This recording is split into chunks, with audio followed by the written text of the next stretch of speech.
Okay, hopefully we can finally get back into this maybe. Let's see the picks. Oh, look, so original. Picks that we've never seen before. Everybody picking the champion that they wanted. Yay, look at that. They're so decisive about what they want. And Kennen finally picked up. Yay. Okay. Esquire and Kennen versus Darius. Played by Inox, top lane. Should be a pretty interesting lane to see. Kennen is obviously very strong. Can always do that strategy we were talking about earlier. Actually not. Yeah, actually it was today. Where you go, you're planning to build AP, but you decide to get yourself 2 Doran's Blades in the meantime so you can have that super awesome early aggression. Those auto attacks being so powerful, harass your opponent out of the lane.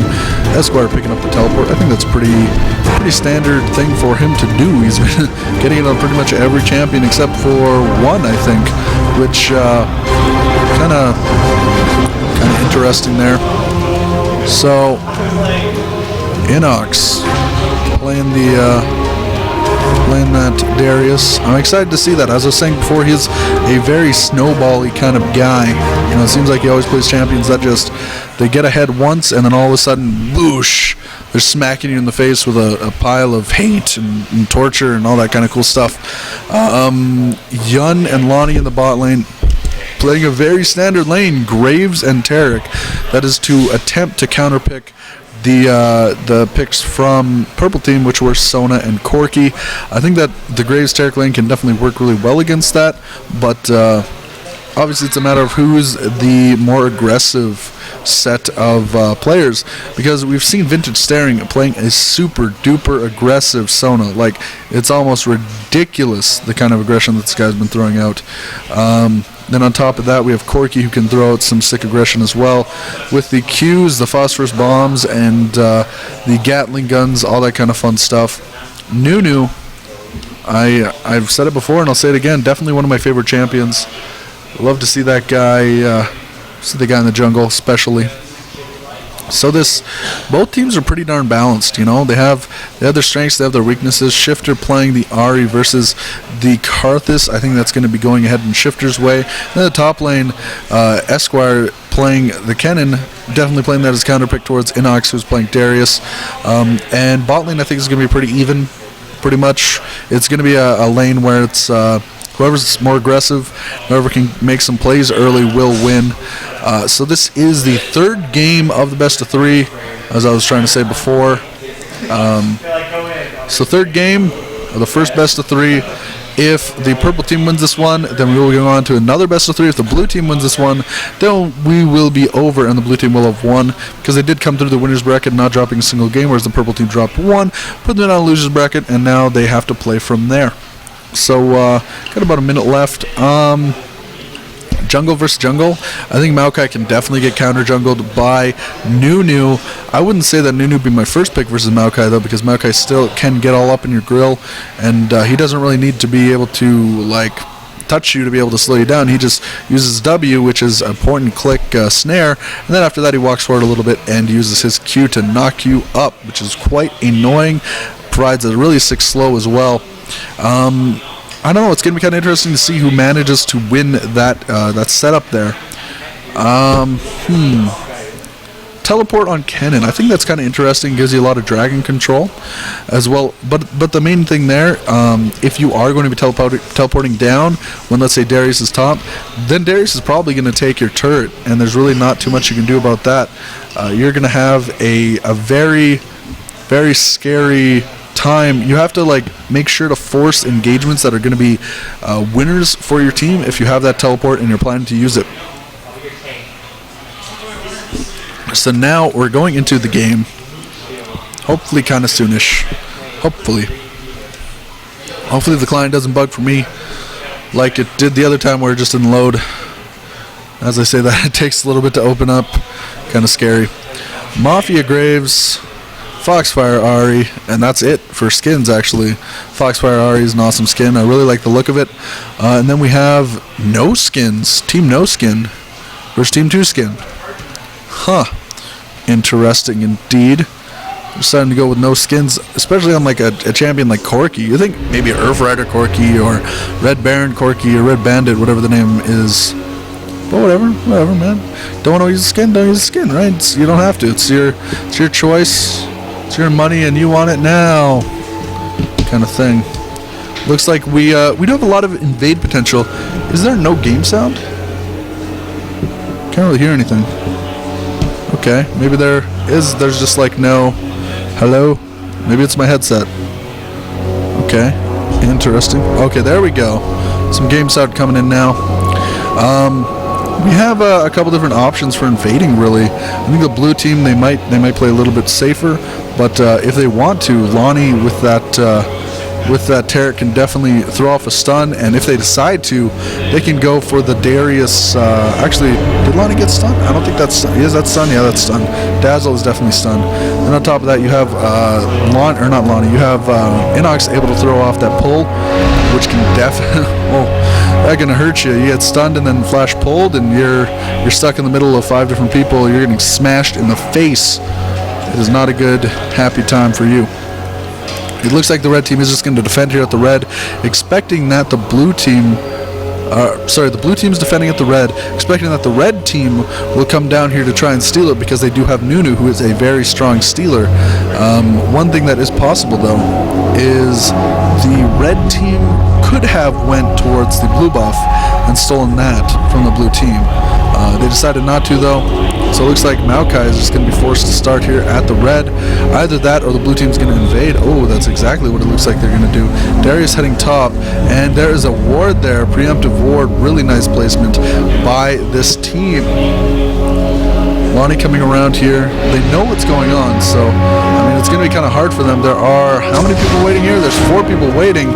They know what's up. There's a ward down there, so they're going to try and steal this. A lot of harass coming out right now from Karthus with that Q, trying to Q this to death, really. TikTok on the clock, and Lonnie kind of backing up here. Oh no, they're out of position. Looks like they could be getting caught out here. No exhaust being thrown down or anything like that. They're just going to try and let this happen, backing off and etc. So it's going to delay that blue buff, but it's going to delay Maokai even more. Looks like he's just going to go for a red instead of trying to go for anything else. Inox getting harassed right now. Esquire starting out with 11 AP, which is a decent amount on someone like Kennen. John and Lonnie coming here to help out with this red buff. I think that's a pretty decent thing to do as the bot lane. You might miss out on a little bit of CS, but at least you're going to help and make sure that your jungler is able to get ahead there. Also, oh wow, Esquire taking a lot of damage from Inox. Same thing going right blah. Okay, he almost dies. Almost dies. I meant to say Inox taking a lot of damage from Esquire, but that combination of the flash onto Kennen was able to turn that around a bit, along with the ignite, obviously. And because Esquire does not have that ignite, the trades are going to be really sick for Darius if he decides to get super aggressive with it. Bot lane, Samuel doing a lot of harass right now. Double the CS of Graves, basically. Ooh, there's a stun. Not really committing to that too much, though. The ward goes down there finally. And there is the buckshot to the face of Samuel. These are both sustain lanes, but also both harass lanes. It's going to be kind of interesting to see who is able to really come out ahead here. I was trying to talk about this before, but really can't see. Oh, there we go. Inox versus Esquire. Oh, there we go. There's the new news. So Esquire not going to go down here either. Dodging around there. Really lucky that Canadian was in that top area when TikTok decided to come in and be aggressive. Shifter in this mid lane is doing a pretty good job CSing. 15 CS or 13 CS versus 15. Doing pretty good job compared to the ability of Karthus to CS. He has such strong ability to CS with that Q. His lay waste. I think it's lay waste. But that Q is so strong for CS. If you hit a single target with it, it does, I think, 2 times damage, something like that, which can be pretty damn ridiculous. So there we go. Samuel in bot lane, kind of pushing out. He's doing pretty damn well.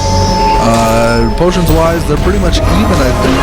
No, never mind. 2 potions being used for Young, and Samuel somewhat committing to doing a lot of damage to Yanni there, though Lonnie is able to get away, and Samuel has to use a potion now. So now it's 2 potions to 0, actually. Yun does not have any potions at all, which isn't very good for them. Inox is getting chased down by Canadian right now. Very annoying. Nunu, oh, I love him and I hate him so much. Esquire coming in trying to catch Inox. Inox taking so much damage. He's getting slowed and stunned and slowed and stunned. Oh, I think he wasn't able to use his flash there because it was down. That's super unfortunate for him. It is now 0-2. The red team is doing pretty darn well at this early stage in the game, playing actually exceptionally well compared to the first game that we saw, where they were getting pretty wrecked. To tell you the truth. But now they're showing that they've learned some stuff. It looks like Vintage will be going down. Yes, Yun gets another kill, or gets a kill down there. 22 CS versus 31. That kind of clears that gap a little bit.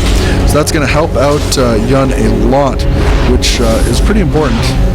Now, I say that it's a lot easier for Karthus to CS than Ahri, because early on, Ahri doesn't have as many real strong CSing abilities, and he can't really spam his spells because it's like super expensive to do so, you know? You hit your Q and, you know, you might hit 3 minions, but you still have those really crappy last hits. And Karthus, his Qs, if you have your E pointed out at least once, and oh, looks like Yun's going to go down to Samuel right here. Very unfortunate for Yun. He is getting pretty much pooped on down in the bot lane. 1-0 for Corky with like 36 CS, 37. He is just pushing hard, CSing like a boss. Yun getting out of position with no potions and no real way of escaping there, and he got caught for it. So the blue team, I mean, they're gonna have to, like, it's only the early game. It's like 7 minutes, so they can do a lot, but they're definitely getting pressured on by these different lanes. Like top lane, Inox can't really do too much there. Ooh, there is the ultimate follow-up by Shifter, though he is kind of, there we go. He missed his charm and was exhausted. My big issues with that. Canadian trying to get all aggressive here as well. Agent S actually did not have his ultimate yet, though. I think that's the only reason that went the way it did. Ahri getting up in there right before he got his ultimate off. Yun and Lonnie trying to do something here, getting exhausted. Double exhaust going off there. Exhausted Samuel as well, which I think is really important, because otherwise that could have turned around and Yun probably would have died. They're pretty damn even in items, though. You know, both having Doran's Blades, both having some potions. Yun actually has himself a ward as well. Darius, surprisingly, is actually 28 CS right now, which to me that's so surprising, because he is getting poked out of lane really hard by Esquire. It is a very difficult lane for him. Esquire, as I was saying before, getting a Doran's Blade early because his auto attacks can do so much damage and just do a lot of work, whereas AP, Cannon doesn't really scale the best with AP early on, you know? You have to wait until you start getting a certain set of items. Maybe you start working on your Zanyas or something before your AP really starts showing. So early on you get those 2 Doran's Blades and you continue to poke someone like a Darius out of lane. There's not really too much that Darius can do other than try and CS under tower, which can be quite difficult because you have such a long range poke. You have your Q, you also just have your auto attacks, your lighting, and if you know the tower range, you can really take advantage of that fact. See those auto attacks doing so much work, especially if you have that cool little Mark of the Storm thing that you're going. Ahri actually doing pretty darn well for herself. 1-0 with 51 CS versus 44 CS and 0-1. That early gank by Maokai was definitely something that they needed to have happen in that mid area, because if Karthus gets that ultimate and then he starts getting ahead, he's going to do really well. And oh, looks like a very early dragon attempt going on right now. Ahri is here to try and see if she can poke a little bit maybe, but it is a 4 versus 3 area basically. So they get that dragon, and now Shifter is kind of taking a lot of damage here. Oh, here comes the Maokai. His ultimate, and Agent S is going to go down, but Yun is sitting underneath that ultimate, or underneath the defiled ground, however you call it. Carrot goes down in a very feminine way. Yun and TikTok coming in here hard on Esquire. Esquire looks like this will be going on. Yes, Yun gets the kill onto that. Samuel is pretty darn low. He's still here at auto attacking and whatnot. And Darius now is trying to push top a little bit. Trying to push top, catch back up. Esquire is 1-1-2 right now. which is pretty good for Darius, because now he's kind of catching up, you know. He's 0-2 with 49 CS compared to the 53 CS of Kenan. That's a decent little bit of catch-up there. And Inox is actually CSing behind the turret. I think that's pretty smart. Now he's going to be running away because Karthus is making his jolly way over here. He actually didn't know that Karthus was on the way, but I think as soon as he sees him, he's going to have to continue running. Looks like Ari's heading up to that the blue buff now. The blue team is 2,000 gold behind, or actually 1.8k-ish, which might seem like a lot, but it's only 10 minutes, you know. That is half of a big item, but obviously at this stage, these guys, both of these teams, have the ability to turn this game around at any instant. We saw that with the first game. I think there was a little bit of a turnaround and then a returnaround. It's just a fun. It's always a fun time to watch teams who play well, you know. Like this, the right team, Saving Private Mo, they're playing well. This game, it is kind of the opposite of the first game. They're definitely doing a lot of awesome objective control and the like. Though I think that's mainly because they gave Inox someone like friggin', they gave him Rengar. Oh, it looks like Esquire is going to be getting almost killed there. If Inox had been able to land that ultimate, I think that could have been an easy death there, or easy kill. Now that Inox has a couple of items, he's going to be doing really well in the top area. You know, the early game is when Kenan does really well versus Darius, so as we're getting into the stage where Darius is going to start doing a lot of work, we're gonna have to see how Darius, or if Darius is able to take advantage of the fact that he is now a boss. If Nunu stays up top here and keeps harassing like he has been, then I think it's going to be kind of hard for Darius to be able to do that, because obviously he's playing 2v1 lane, which is very, very difficult for anybody who's playing, especially when you're against someone with long-range poke like Kenan. Nunu up there harassing like mad and staying at full health because he does have that consume. Esquire is here as well. Now Darius is going to have to back off. He's going to go and getting something. Could be getting his boots. I'm not sure which set of boots he's going to be getting. Could go. Oh yeah, it looks like he's starting to build towards his Mercury Treads. Shifter trying to just harass Agent S about as much as he can, using his ultimate, using Foxfires, using his Q, using his charm, using a wide variety of skills basically. Which is pretty darn smart. Shifter a little bit out of position right now. Nunu knows that there's nothing or no wards there, so he is going to be able to get out of there. Flash is over, though he does hit that wall. But Nunu has that Oracle, so he's going to be able to clear out a lot of wards. We tried to talk about this before, how anybody with the early Oracles is going to be able to do some work. They have that map control. They are able to take control of the game, really. It looks like Canadian might be going down himself. It's getting very close for him. Or Agent S, though there is that exhaust onto Shifter. And there we go. Agent S is going to go down. Looks like we might see Vintage also go down. Or Samuel, one of those two, taking so much damage. Yes, he's forced to use the flash over the wall. Very, very low at this point. Looks like it might have Yun coming around from behind as well. Perhaps going into that kill, though Corky and Nunu are both backing off, so they won't be able to finish that kill off. TikTok pretty low, as is Lana. And here's some more of that fun LOL on Darius. I don't really care about your puny little auto attacks anymore. He's trading really well with Kenan now. Kenan has used his teleport recently, so he is still, he's waiting for that to come back off. And then I think if he had his teleport up, he'd be able to hop down there in that previous fight. Would have been able to do a lot of work, but he wasn't. The gap is kind of closing right now. 1.7k difference, roughly. One kill difference, and I believe the red team also got a dragon, so that kind of shows that the CS difference between these teams is a big factor of this game. I mean, Yun is now at 104 CS versus 82. That's a 20 CS difference. The junglers are both pretty damn even, and the mid lanes, it's actually going in Ari's favor now. Darius versus Kenan, though. Kenan is ahead, and it looks like we have Ari and Maokai heading around now. Let's see if she can hit. Oh, she just misses her charm. Mainly because Maokai came up through a already warded path. If they hadn't have seen Maokai there, I think there could have been a really good chance that Ari would have been able to catch off Kenan with her charm. And it looks like we are having some counter jungling going on right now. Either that or tower dive is in the near future. They do have this bush warded though, the tri-bush, so if they do see that, they can back off and just give up the tower or give up, you know, whatever it is the red team decides they want to go for. So they can go for that now. And what will the blue team do? Take out mid-turret? I think that could be a very good idea. If they take out this mid-turret or even top turret, they're going to be in a pretty decent position, because the mid-turret, I think, is, at least in my opinion, is a little bit more important. It allows you to have control of your jungles, your main jungle areas. Right now, though, the dragon is going, or has gone up, so the red team can go for that right now quite easily. They have control of that. Esquire forced each lightning rush away from Inox. It's just a second dragon now for the red team. Nice job there. You know, they might have traded towers, but now they're also getting another dragon ahead, which is going to keep putting them ahead. Oh, just barely missing Inox. It was so close. He finishes off his Mercury Treads, and now he's going to get himself what is the term?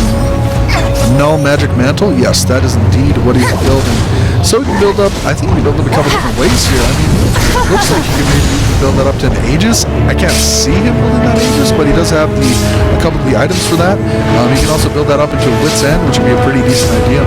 It looks like Esquire might be just trying to take out this turret. He almost gets it down.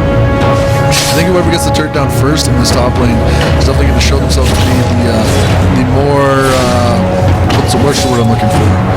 The stronger, they're going to be the strongest position, basically, out of these two. Esquire just trying to harass and poke from range, because he knows if he gets within range of Inox's pull, he could be in for a world of hurt. He's going to be forced to use the lightning rush, basically. Though he does have his ultimate up, that slicing maelstrom. He also has that teleport, so if they decide, they can go for something funky, like going in for a weird gank on this bot lane, something like that. It kind of depends on what is going on the rest of the map. I mean, with having that teleport, you basically have two globals now, because you can teleport in, and then on top of that, you have the Karthus, who has his global ultimate, which does quite a bit of damage. I'm kind of excited to see what the blue team does with that middle turret being down. Hopefully they are able to make something happen, maybe stealing the blue buff, something like that.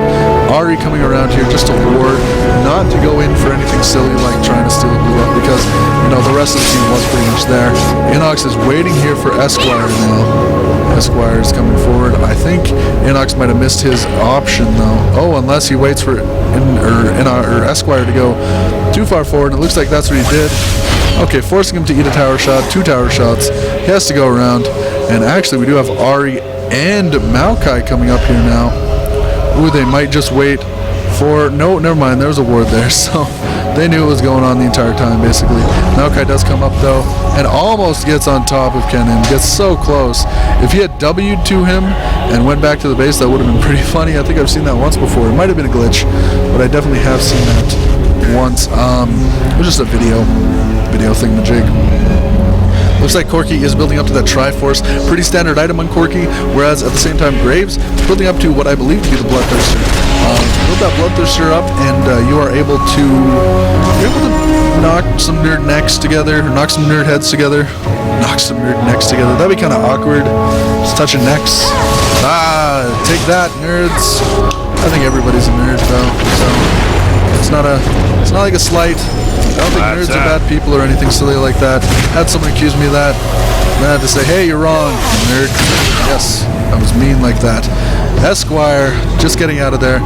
There were 5 stacks on them. Oh, Canadian is actually here on top of TikTok right now. Was going to be going in for a little bit of a gank, but you know, TikTok was there. And Inox getting chased down now. TikTok is coming back up. They do have that Karthus to worry about as well. And Esquire getting chased down now. Dunk, no! He's not able to finish the dunk. Esquire taking so much damage. Agent S is coming in now. Ooh, getting walled. What is Inox doing? Is Inox going cray-cray? Looks like Inox might be going cray-cray. I think he should have just kept running, because now he's just giving up 2 kills, which is super unfortunate for him. I think if he would have just kept running, he would have been able to get out of there, but he decided to go back in trying to get some sort of kill done, but it was just a little bit of a mistake. Shifter is down here in the bot lane along with Graves and Tarek. That charm did hit Corki, but wasn't able to get done. And, oh, there we go, the flash forward. Esquire's right here. Oh no, Yun and the rest of the blue team guys were caught out of position there. Now the gold difference is just increasing for the red team. 5,000 gold difference right now. 5 kills, 2 dragons. That is a huge lead.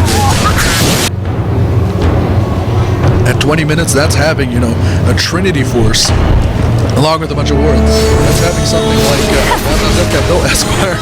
Oh, he's getting caught out. Can he go down? He's getting girls. Oh my god, he almost goes down. As did Samuel, they're both so close to being dead. But Karthus is on his way down. Too bad Karthus wasn't on the other team, because then he might have been able to get something like a double kill there. Though Ari wouldn't have been. Okay, never mind. Disregard that. Canadian is preparing for Mr. Karthus to come in and steal that sucker. And by steal, I mean take it, because he's Karthus. He wants those. TikTok coming through to clear some wards, as is Canadian. Looks like he's going to go clear his enemy ward. It's pretty standard, Not going to see anything too out of the ordinary at this point. Ward over the wall. And, of course, red. That's kind of a silly situation to be in, You don't have your opponent's mid-turret down, but you do have their side turrets, whereas they have your mid-turret down. They have a little bit of control in the area, the other turret that they have down, which would be like the right side of the map, the dragon. But as we start getting farther and farther into this game, like within the next 5-6 minutes, we should see a little bit of a Baron dance starting up, because these guys will get to the stage where they can do that Baron dance. They can get a Baron kill off, It's a pretty interesting situation to be in. The ward goes down. I thought we were going to see a team fight, so I was getting prepared to start screaming, or at least talking really fast. One of those two, really. Here we go, TikTok on the clock coming around the mountain. Now they're trying to get this dragon. Whereas at the same time we have Ken in top lane trying to push that turret down. Could also try and come in through here. If they get the turret and then they teleport in, I think it'd be really good for them. Oh, here's the big team fight. Teleport in from S. Oh, they're so grouped up. Blue team looks like they will be going down here. That is just unfortunate for them. Nunu gets that. That's a full ace. A 5 kill right there. Red team murking some nerd necks. I don't know what's my obsession with their necks is kind of weird. So they get that dragon, they get 5 kills. That is a sick position to be in. 8,000 gold ahead. They're doing quite well this game. They're gonna be taking out this tower. The tower will go down pretty easily. And now they're in an awesome position. They have 3 turrets down, all the main turrets, and they can now get some pretty good buff control as long as they are ready to start warding up the enemy jungle. Goal or item-wise, AD carry versus AD carry, we have Triforce versus Bloodthirster and Azeel. I think the Bloodthirster and Azeel is more expensive, but I know the Triforce is just one of those items that as soon as you get it on Corki, you can basically 1v1 anyone because you slow them down along with all the normal stuff that you do as Corki. Let's take a look at the supports. We have triple GP5 versus triple or double GP5. So the support Sona is definitely ahead with 10 assists. That is quite a lead there. Let's talk about the top lane. 0-4-0. Darius has not been able to dunk anyone, though he does have 145 CS versus 157 CS from Kennen. 3-1-6 there. He does have the Riley's Crystal Scepter, which will make his ultimate so much more powerful because it will slow anyone in it to the point where they will be getting hurt by that stun, no problem. Jungler versus Jungler. 3-0-7 for Nunu versus the 1-2-3 for Mr. Maokai. Nunu is definitely in a pretty decent position. He has his Aegis as well as the Shirelias, which is pretty darn standard on him. And after that, he can build up to a bunch of different things. He can go for Randuins. He can go for Abyssal. He can go for a lot of different stuff. You would think that something like Abyssal would be the next choice, though. Or not Abyssal, Randuins, because they're allowed to stop both Yun and Inox from being able to be as effective as they want to be because they're both AD. And it'll also slow anyone from being able to get away. Mid lane, 132 CS versus 170. Karthus definitely beating out Shifter there. Shifter, that's the name. And looks like we have Lonnie getting caught up hard as this TikTok plug. Esquire using the ultimate on the other side, which is kind of silly. Must have failed the flash. And now they're just going to go ahead for that Baron, which is a pretty nice move there. excellent job, guys, taking out that Baron. Taking out the two guys that they needed to be able to go for this Baron. They don't have someone who can come in and try and steal that, so red team gets the Baron Nashor. 10,000 gold ahead, basically, at this point. It's quite a lead. Shifter, over on the right side of the map, trying to go back, trying to get out of here. He gets out. Yay, not gonna die.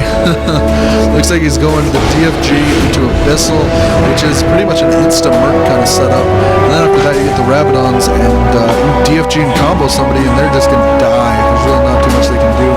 Agent has come over here along with Samuel and Canadian to farm up a bit. This is, I mean, the blue team has to make something happen, and I don't know what they can do. Esquire has already used his lightning rush, but no one can seem to catch up to him. There we go. Oh, he gets caught underneath him. Will everybody get a piece of this? Yes, everybody will. Inox will actually get the kill now. So that's all right. I mean, if the red team keeps getting caught out like that, if there's another catch or two, I think there can be a position for, or there can be a. The position can change so that the red team is ahead. That's basically what I'm trying to say. I'm trying to say too many different words at the same time. Doesn't really work out for you. So basically it's going to be a game of patience right now because the enemies, or the red team, does have the Baron buff. Compared to the blue team, you know, they're really far ahead. If the blue team can play a little bit passively until the red team decides, hey, we're going to push, maybe delay that Baron push as long as possible, then they might be able to turn around a team fight with some really well placed like Maokai ults or charms. Maybe the Darius can actually get a dunk off, something like that. They really need to pay attention to how the enemies are positioned before they engage, because otherwise you're going to have Samuel in the back, Karthus right in the middle, along with Kennen, and that will wreck you. Oh, here's the engage, though. The flash baits out TikTok. No ultimate from Maokai yet. Everybody kind of fighting here. There we go. There's the ultimate. Inox is getting caught in position. Maybe ultimate from Karthus as well. Could get a double kill. Yes, it does. Secures a double kill. Karthus doing some work, basically. Now they're trying to take out this turret. Trying to tank it down. Yun is still alive. He can defend, but not too well. Shifter's here as well. If they, catch someone with a charm, they might be able to stop this push from happening. But the red team is doing so well at this point. It's pretty ridiculous. Shifter and Yun back a little bit. They have to be very, very careful at this point. Very careful.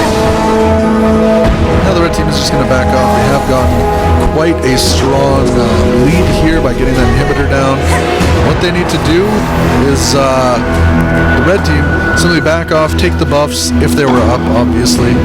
Back off, get some CS, and then go back and buy, because they've been pushing for quite a long time. If they go back and buy some items, they're going to be pretty far ahead, basically. So Yun trying to get some more CS. He still hasn't built his Phantom Dancer. He may be ahead CS-wise of pretty much everyone else in the game, but he is not ahead when it comes to the kills. He's 232 right now versus a 607 Corki. He is ahead 40 CS of him, but that is not enough to put him ahead when it comes to the gold. So Corki is just doing some work. Looks like Corki's building up to that last Whisper pretty soon. If he gets that last Whisper, he should be able to melt through just about anybody on the enemy team. This is a very difficult position for the blue team to be in. 14 kills behind, 14,000 gold, and 3 towers.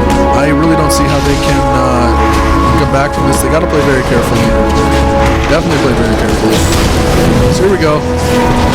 The red team taking the dragon. Heading around. And the blue team is going to be going for that super minion. So here comes the red team coming down here. Try and get some more CS. Push this lane out. Take down this outer turret. If they can take down the outer turret, they can continue to push, really. And then they have a lot of choices. They can go, Yun getting caught out here. He gets slowed so much by that Karthus, forced to use his flash, and the charm is able to stop Yun from dying there, really stop the blue team from taking a serious Karthus hit. Now they're underneath the tower, trying to fight here. Inox getting kind of poked down there. It's going to be interesting to see how they end up doing this. Esquire destroying a blue turret up top, poking people down. Red team pushing right here. Should be just continuing to do what they're doing right now. They got to push down this main turret, this bottom turret. Well, you know, Kennan's pushing top because Kennan does have that flat or teleport, so he can get into the bottom, can get over there, and can get himself some kills. The split push is pretty important. Oh, Shifter engaging very hard, though he does have really low mana. Here comes the teleport in. So much AoE damage going off. There we go. Gun getting caught. TikTok on the clock. Finally getting a kill, as did Yun. But that's going to be game right there. There's really not too much that the blue team can do after this. They have to wait 40-ish seconds before they're able to get back up. And they're going against some really strong people. So they GG. Looks like it's going to be one more set, one more game. We're set a best of threes. Alrighty guys, I've been reminding you all night, reminding you yesterday, make sure to go to Twitter. Use the hashtag YGOpen and follow OK Gaming to enter a $10 RP giveaway. Get on top of that, baby. Of course, we have been seeing a lot of people doing that, so I mean, what we're going to do, enter it into a random drive. If you win that, you know, you win $10 RP. It's pretty nice. On top of that, make sure you go and check out some of our sponsors, such as MaxFrag at maxfrag.net, as well as Oodle Noodle, Edmonton Gamers, all those kind of guys. Speaking of Oodle Noodle, if you have legendary hunger in the city of Edmonton, they deliver all over the city. Delivery 780-278-7877.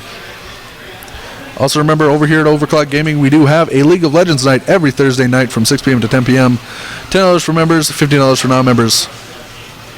OverKlocked Gaming Computers does have some social media stuff. Twitter.com/OKGaming, Facebook.com/OverKlockedGaming, YouTube.com/OverKlockedEdmonton, and Overclock.com.